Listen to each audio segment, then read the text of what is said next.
দেশের স্বরাষ্ট্রমন্ত্রী অমিত শাহ বাংলায় এসছেন, কলকাতায় রয়েছেন। আইন শৃঙ্খলা নিয়ে নানা রকম কথা বলেছেন এবং আমরা খুব স্পষ্টভাবে বলতে চাই যে অমিত শাহ রাজনৈতিকভাবে বাংলাকে আক্রমণ করার জন্য যে ইস্যু খুঁজছিলেন সেই ইস্যুটা তৈরি করে দেওয়ার জন্য সুপরিকল্পিতভাবে গতকাল কালিয়াচকের ঘটনা, মোথাবাড়ির ঘটনা ঘটানো হয়েছে। অমিত শাহ তিনি বলেছেন হুমকির সুরে, ভোটের সময় আমি 15 দিন এখানে থাকব। আমরা খুব সবিনয়ে বলছি আপনি থাকতেই পারেন, আপনি তো 21 সালেও ডেলি প্যাসেঞ্জারি করেছেন, আপনি বারবার এলেন, তার কোনো ইম্প্যাক্ট, কোনো প্রভাব বাংলায় নেই। যেটুকু প্রভাব পড়ে সেটা হচ্ছে আপনার বিরুদ্ধে। No vote to BJP, no vote to Amit Shah. আমরা আপনাকে বলছি, আপনি বলছেন ভোটের সময় 15 দিন থাকব। আমরা বলছি 15 দিন কেন, 1 মাস থাকুন, কিন্তু আপনার বিবৃতিটা সামান্য চেঞ্জ করে আপনার দম থাকলে আপনি বলুন ভোটের ফলাফল প্রকাশের পর 1 দিন বাংলায় থাকব। ভোটের সময় 15 দিন থাকব এইটুকু বলে ছেড়ে দেবেন না। আপনাকে বলতে হবে, আপনার ক্ষমতা থাকলে আপনি বলুন ভোটের ফলাফল বেরোনোর পর 1 দিন কলকাতায় থাকব। গোহারা হারবেন। আগের বার বলেছিলেন আব কি বার 200 পার, 77-এ এসে থেমে গেছিল, আপনি অনুপাতে ফেলে দিন। আজকে উনি বলেছেন 170 পেলেই পরিবর্তন, 200-এ 77, 170 60, আপনি অনুপাতে ফেলে দিন। 21 সালে যে বলেছে 200 জিতব, 77-এ আটকে গেছে, 26 সালে এসে সে নিজেই কমিয়ে ফেলেছে 170। নিশ্চিত পরাজয় বুঝে গেছেন, মুখ রক্ষায় এই ধরনের এখন এখানে প্ররোচনামূলক কথা বলে বেড়াচ্ছেন এবং সমস্ত রকম নগ্নাদ দিয়ে কাজ করছেন।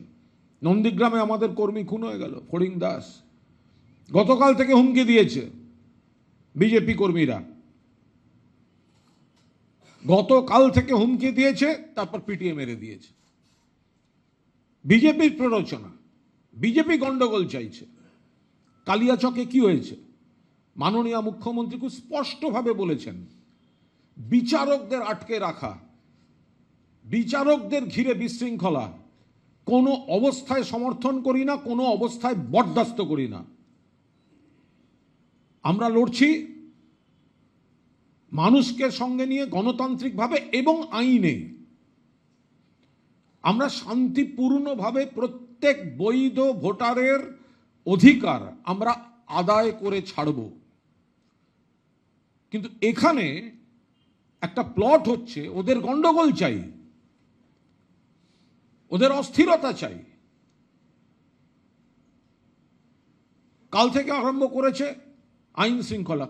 কাদের হাতে আইন শৃঙ্খলা? আপনারা একের পর এক অফিসার সরিয়েছেন, পুলিশ প্রশাসন, মুখ্য সচিব থেকে স্বরাষ্ট্র সচিব, নগরপাল থেকে ডিজি আপনারা সরিয়েছেন। অলিখিত জরুরি অবস্থা আপনারা জারি করেছেন, কৈফিয়ত দেবে মমতা বন্দ্যোপাধ্যায়ের সরকার? হয় নাকি কখনো? আপনারা প্ররোচনা দিচ্ছেন, বৈধ ভোটারদের নাম কাটছেন, হ্যারাসমেন্ট, বাবা বন্দ্যোপাধ্যায় ছেলে কেন ব্যানার্জি, মহিলাদের বিয়ের পর কেন ঠিকানা বদল, পদবি বদল, নাম্বার দিচ্ছেন, মৃত্যুর মিছিল হয়ে গেছে আতঙ্কে উদ্বেগে। আপনারা প্ররোচনা দিচ্ছেন, আবার আপনাদের কিছু বি টিম সি টিম মানুষকে উত্তেজিত করাচ্ছে, চলুন আমরা গিয়ে ওখানটা অ্যাটাক করি। মানুষ উদ্বিগ্ন, তাদের প্ররোচনা দিচ্ছে। আমরা বারবার বলছি, মুখ্যমন্ত্রী বারবার বলেছেন এদের প্ররোচনায় পা দেবেন না। কি লাভ? বিজেপির দলদাস একটা নির্বাচন কমিশন প্রশাসন যার দায়িত্বে, আর বিজেপির বি টিম সি টিম কয়েকটা রাজনৈতিক অপশক্তি, এটা তাদের মধ্যে খেলা চলছে। এরা মানুষকে উত্তেজিত করে দিয়ে বিক্ষোভের নামে নিয়ে যাবে আর এই ধরনের অপ্রীতিকর পরিস্থিতি তৈরি করবে। মাননীয় মুখ্যমন্ত্রী খুব স্পষ্টভাবে বলেছেন, এ ধরনের গন্ডগোলে পা দেবেন না। কি লাভ হবে? এরপর তদন্তের নামে আপনাদের ধরে নিয়ে যাবে, যে ভোটটা দিতেন সেই ভোটটাও তো দিতে পারবেন না। Subscribe to One India and never miss an update. Download the One India app now.